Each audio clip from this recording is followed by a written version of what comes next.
حضرت عمر رضی اللہ عنہ کا اپنی بیوی کو مشک تولنے سے انکار۔ حضرت عمر رضی اللہ عنہ کی خدمت میں ایک مرتبہ بحرین سے مشک آیا۔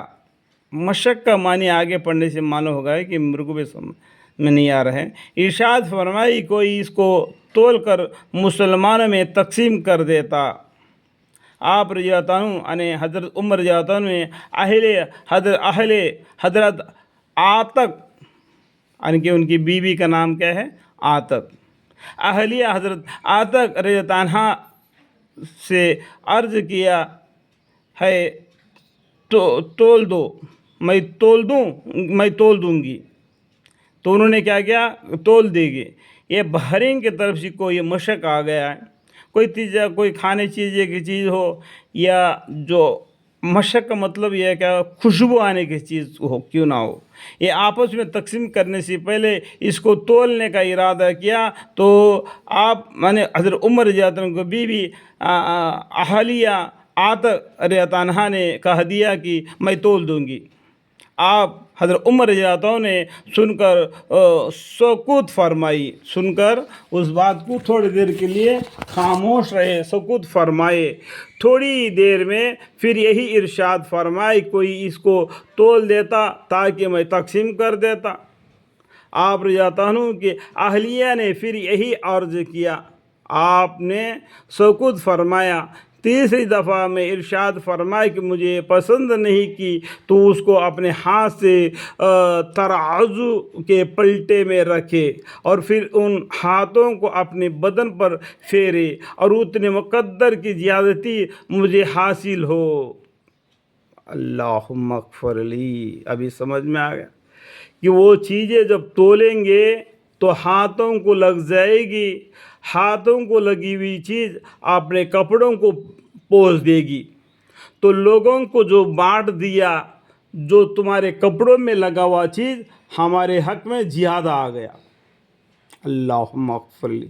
کتنا ڈر ہے دیکھو، دو چیزیں آ کے دو تول کر ایک دوسروں کو بانٹ دیتے ہیں، تو دوسروں کو تول کر دے دیا گیا ہے۔ تولنے پر اپنے ہاتھوں کو لگا ہوا چیز کو اپنے کپڑوں کو پوچھ لو گی تو ہمارے حق میں وہ زیادہ آ گیا ہے۔ اللہم اکبر۔ یہ ہے ڈر ان صحابوں کا۔ آپ رضی اللہ عنہ نے اس کو اپنے ہاتھ سے ترازو کے پلٹے میں رکھے اور پھر ان کو ہاتھوں کو اپنے بدن پر پھیرے اور اتنے مقدر کی زیادتی مجھے حاصل ہو۔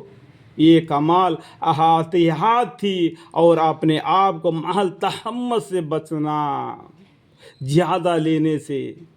تجارت کا مال، بیت المال، لوگوں کو بانٹا ہوا چیز میں ہم کو بھی اتنا ہی آنا چاہیے جتنا ان کو آ گیا۔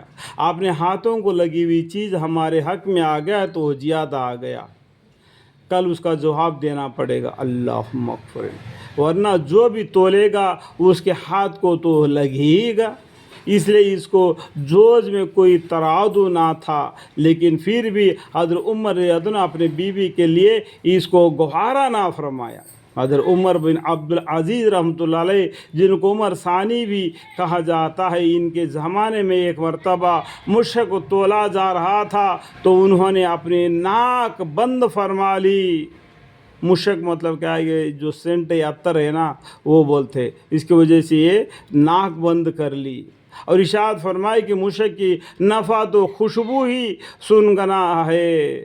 جو عطر آتا ہے نا، جو آپس میں تولیں گے تو عطر بیچنے والا آتا ہے نا، اس کے پاس بیٹھتے تو لے کے پھٹ کر کے ایک خرید لو بول کے اپنا بدن کو لگاتے تھے، کپڑے کو۔ دیکھتے ہیں نا آج کل جو عطر بیچنے والا بازاروں میں گھومتا ہے، اس کو کوئی نے بلا دیا تو اس کے پاس ایک سیسا الگ سے لگا ہوتا ہے، وہ کیا پہلا اپنے بدن کو لگا دیتا ہے۔ تو یہ آج کل کے زمانے کی بات ہے۔ تو اس ٹائم پر اس مشک کو یہ حضرت عمر عبدالعزیز رحمۃ اللہ علیہ نے جب وہ مشک کو بانٹ رہے تھے تو اپنے ناک کو بند کر لیا، کہیں اس کا خوشبو زیادہ نہ سونگے لوگوں سے بھی۔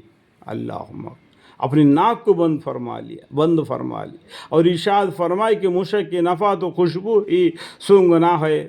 یہ ہے احتیاط ان صحابہ اکرم رضی اللہ عنہ اور تابعین رحمۃ اللہ علیہ کی اور ہمارے بڑوں کی پیشوا کی ہمارے بڑے بزرگوں دادا پردادوں کی حالت کو دیکھیں گے، وہ کس طریقے سے زندگی بسر کیے ہیں، آج ہم کس طریقے سے زندگی بسر کر رہے ہیں۔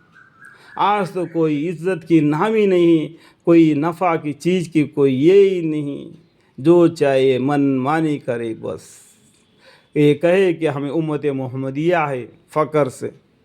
اللہم اغفر، اللہ تعالی ہم اور آپ پر رحم فرمائے اور ہمارے غلطیوں کو نظر اندازہ کرتے ہوئے ہمارے نام اعمال کو تول کر ہمیں آپ کی رحمت کا سایہ عطا فرمائے، آمین۔